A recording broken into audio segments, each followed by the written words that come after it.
Good morning. Hand today is going to be pocket queens. Here we raise in the cutoff. Pretty simple open raising range.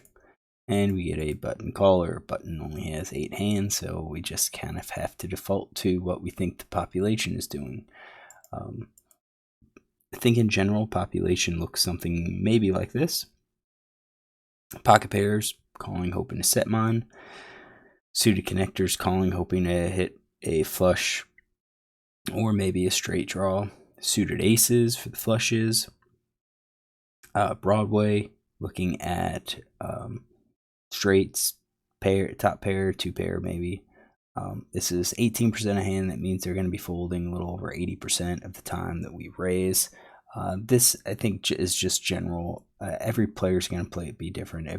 Some players might have a tighter range. Some players could have a much wider range in the big blind, especially versus a cutoff open here. So, but we have to have something.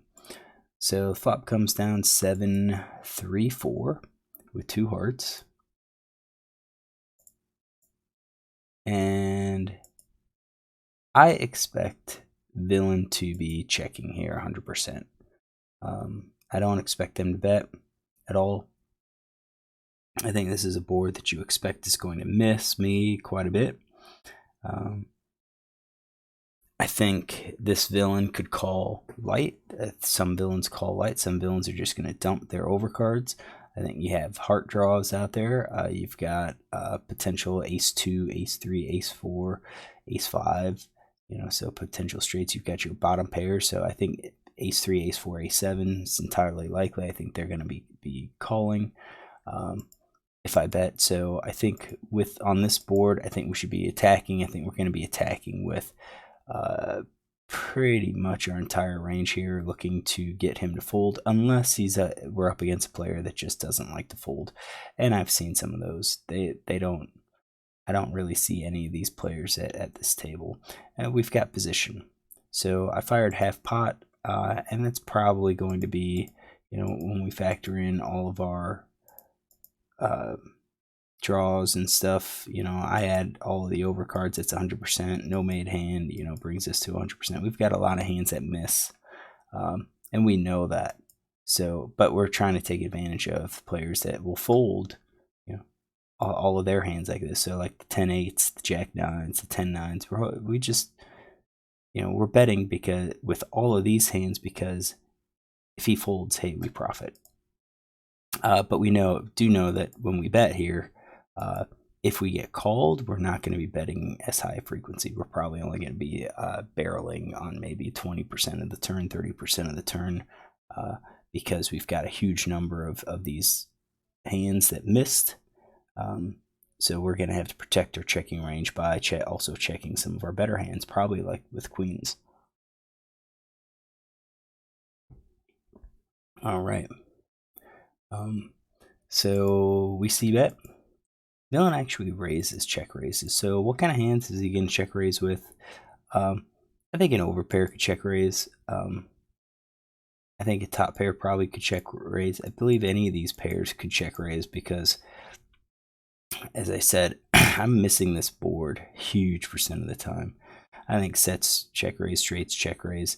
Kind of have to wonder. I mean, based on the overpairs, my queens should be good. I'd expect kings plus to raise. Same thing with ace kings. So, maybe just with all of these pairs, I think flush draw, open enders, maybe even the gut shots could be raising here, check raising. I mean, that's, 44.3 versus an aggressive opponent. Yeah, I think that's probably true. They're just going to have a huge number of cards here. We might even give them the no made hands. So you take those out and you look at the no made hands. You may even give them some of these, overcards just as a bluff. Whereas like I'm leaving flush draws and gut shots in as well, include the 2-card backdoor flush draws as well. So like 50%. He raises. What do we do? I think at this point, we do have to realize we're not going to be calling with a no-made hand. I think we're going to be calling with 2-card backdoor flush draws, gut shots, open-enders. Let's see if we could get our groups here, just so we can see what we're looking at. There we go. So we're about 50-50 on our groups. Groups versus, oops. I don't think that matters because there's 0. Yeah, we're about 50-50. 50 with the pair. Pocket pair below the board, I think we could fold. Bottom pair, we could possibly fold. Middle pair, we could possibly fold. It just kind of comes down to, do we think Villain's going to be doing this with his 2 overs? Yes or no? So if we think he can, we call this. If we don't think he's doing this, then we could probably fold some of these smaller pairs. Again, it's just our read on Villain, and versus an unknown, it's probably safe to dump these hands, because I really don't think he's going to be doing that with like 4 or 3. We do have the ace, so we're going to be calling with some of these ace 3, ace 4s if we have them as part of flush draw or the backdoor flush. So we did call. We had the overpair. Flop comes king of hearts.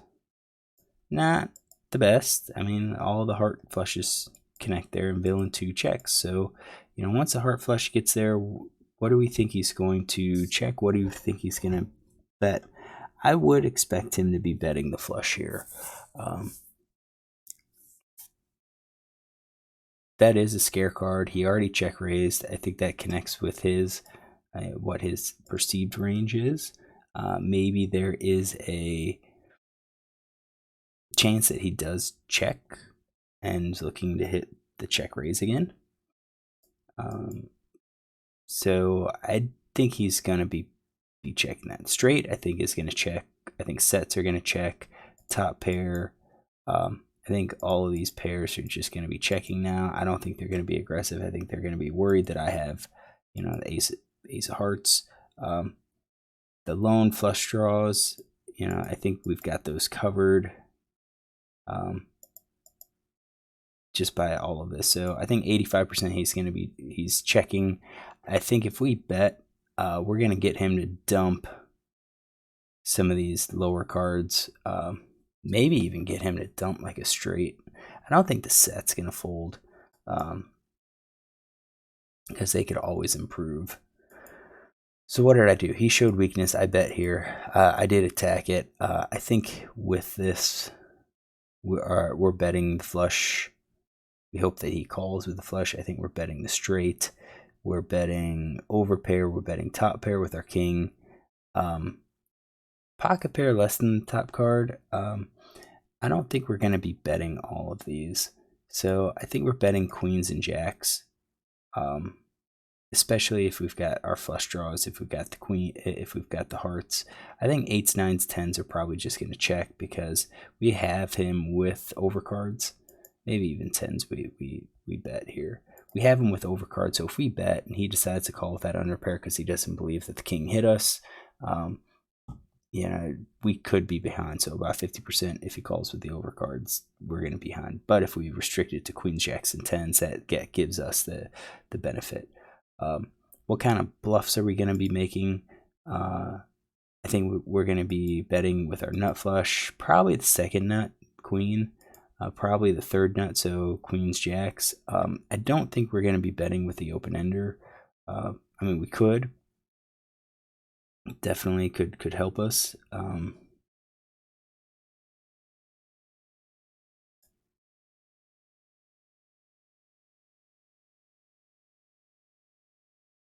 We don't have a huge number of bluffs. So maybe we add these 1-card gut shots, maybe the 2-card gut shots. That gets us closer, 40 to 30. Yeah, I think that's probably about right. So we've got a bluffing range here, 60, 40, maybe a little bit heavy on the bluff, but we're hoping that he thinks we have that heart, and he's going to fold. So I think that's probably okay. Villain calls. So if he calls, I think we've got straights and sets, probably top pair calls. And we're going to say he's getting sticky with these middle cards, the 8s, 9s, 10s, and jacks. Maybe not the middle pair, weak pair, no made hands. We are also going to give him, maybe these heart draws. So maybe the jacks, maybe these weak, maybe he calls with those just to increase the frequencies that he calls. I don't think he's going to call with the gut shot. And really these weak draws, 2s, 4, 5, 6, I think that's going to be real speculative of him. Let's just take some of those out and say 8s, 9s, 10s is more likely what he's going to call. So 36%. We're still ahead a little bit. 7 of clubs hits. If we thought he was going to call with a 7, maybe. So the middle pair, we kind of, I guess if he check raises it, I think we'll include it. I think if we check raises it, yeah, he could do that with the 7, and then he just doesn't believe us. He's going to call to see what we do on the river. Let's include that. So then the 7 of club, that gives him, that increases his chances that he has it. He checks. I only think he's going to be, I would like to think he bets quads, and I'd like to think he bets the full house. So I think that leaves straight 3 of a kind, over pair, top pair, pocket pair less than the top card. So 83% in his checking range. If we bet, what kind of hands does he call? I think if we bet, he's calling with the straight and 3 of a kind. So we're at 83% right now. Oh, I think he calls with the 8. I think he's going to be folding these 66%. So 83 to 55.8 is what he's folding. So let's calculate that. All right, pull this over. 83, 55.8, 55.8 over 83.7. He's folding 2/3 of the time. So a third of the time he's going to call. So if I bet half pot, he's going to be correct in calling about a half pot. With his range of top pair plus. Of these, how do we fare? If we bet, I think we can get value for top pair. I think our cutoff's going to be that top pair, because he's got 25% with top pair. 75% will be 3 of a kind or better. So if he calls, we are going to have to be beating that 3 of a kind. So I don't even think we're going to have 3 of a kind in our betting range. I don't think we're going to be doing the straight. I think we're going to bet with a flush plus, and then we're going to check for value we're going to check everything else. What did I do? I checked behind. I'm glad I did that. And villain shows a7. So he did have the a7 here. We did add it back in. I think that was a good call for this player. He didn't believe that we had a king. Didn't believe that we had a heart. If we bet, is he going to fold? I don't think so. I think if we bet, he's going to call. So that makes our betting range. We should be able to beat, most of those 3 of a kind. So I think ourself, we don't really have the a7. So I think we would need flush plus in order to get value from our hands. All right. Hopefully you enjoyed this hand. If you do, look tomorrow for another.